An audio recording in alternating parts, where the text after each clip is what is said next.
A drunken Barbie doll cake. Do you want to see all the work that went into creating this beauty? Stick along and let's do it together.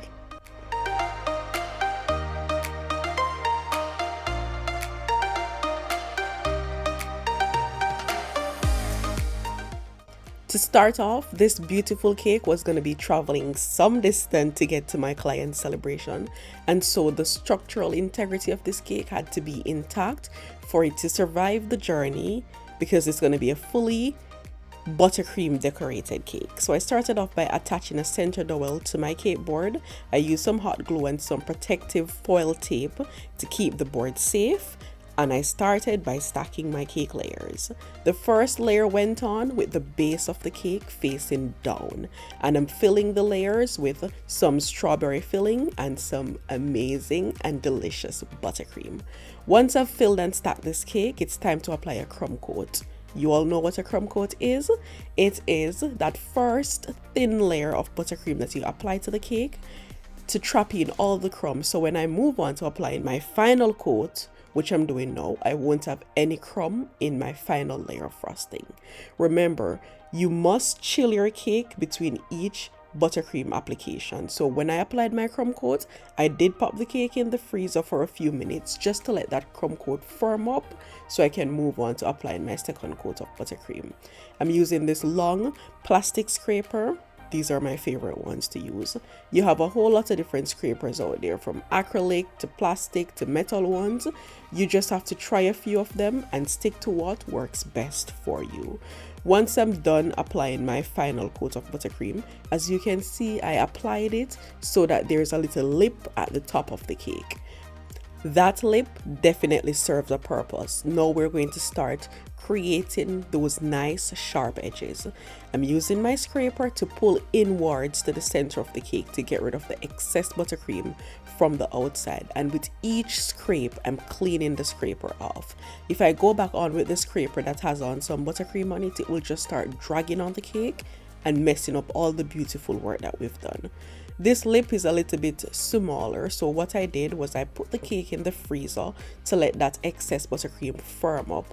And now I'm going to take a sharp knife, or what you can use a thin scraper as well, to just carefully cut away that excess buttercream.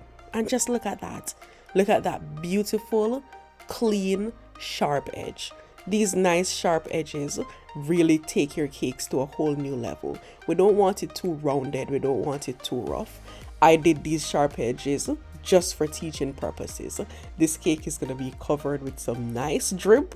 So whenever you're working on your cake, you have to think about the final design of the cake and decide ahead of time which aspect of the cake really needs a lot of work and a lot of attention. So this sharp edge wasn't really necessary for this cake, but I did it so I could show you how I achieved my sharp edges. And of course, lightning struck. This drip was not dripping the way I wanted it to. I was not liking the final look of it. They were too bulky. The reason for this was that my drip was a little bit too thick. Before you start applying your drip, your cake needs to be nice and cold, very chilled. So when you apply your drip to the cake, the drip will start setting immediately. What I did was scrape this cake off. Nothing is wrong with going back to the drawing board and get things the way you really want it to.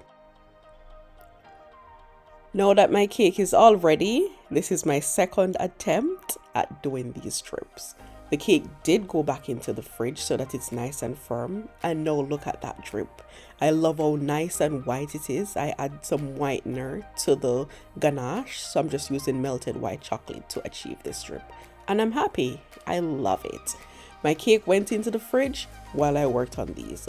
These are just some chocolate molds, so I melted some white chocolate, put them in some heart-shaped mold and some mini chocolate mold. All these molds I get from Shein, Temu, Amazon, all over, and they are absolutely stunning. I use that nice fluffy brush to just really brush in that gold luster dust, and isn't it cute? This is actually a happy birthday topper. It had that little stick on it that I could stick it inside the top of the cake, but what I did, I carefully broke it off and I use it as a face topper for this cake, and I'm loving it. Flooded the top of the cake, and now it's time to add all these amazing decorations. This little wine glass or martini glass that I have on the cake, can you believe it was so last minute I couldn't get this glass, and my amazing friend traveled all the way from London to come and give me some because she bought some and she had a lot of excess, and I was so thankful. Thank you so much, good girl Kay. Thank you so much, sugar. So now I'm adding all the decorations to the cake.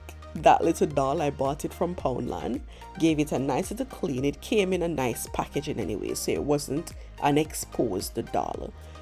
I filled that martini glass with some buttercream, and of course we don't want this dolly flipping off the cake during transit, so I just use a little bit of hot glue to stick the doll shoes to the cake board.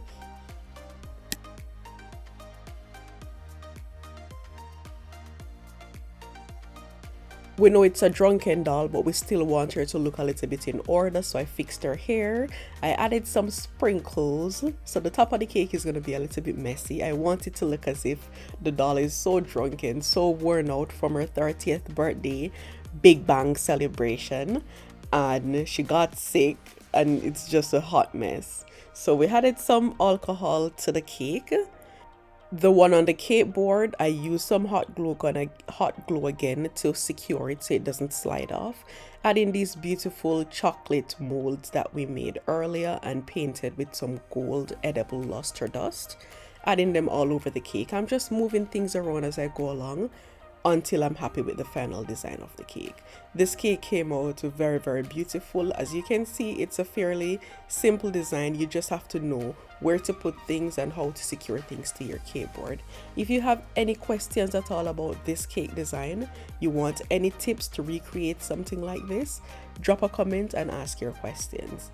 And when you do create your version of this cake, feel free to drop me a message on Instagram or here on YouTube to share your creation with me. Until next time, keep on baking.